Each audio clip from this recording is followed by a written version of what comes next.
I was mayor pro tem for the last 4 years up until that evening. So for me, it felt surreal that I'm moving over to the next seat and actually taking on a little bit larger role throughout the city. I didn't feel any pressure, surprisingly. A lot of people, said, hey, how much pressure are you under? How do you feel? I didn't really feel nervous. I didn't really feel anxious just because I've been a part of council for a while. So it was just felt natural to me. I was working with a great group of people that are still on council with me.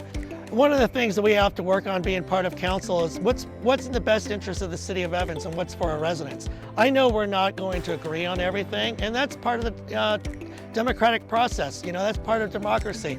And it's always coming up with a solution and working together to come to a compromise to do what's best for our residents. We have a very family-friendly community.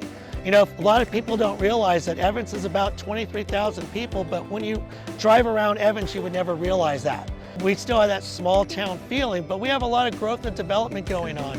And one of the things that we need to do in order to survive as a city is be ready for that growth, be able to embrace that development. We really want to attract businesses here in Evans, and that's one of the things that we are going to be looking forward to. One of the biggest things that I'm very proud of here is the expansion of 23rd Avenue, and we have a great development coming out over there on 85, the Quick Trip.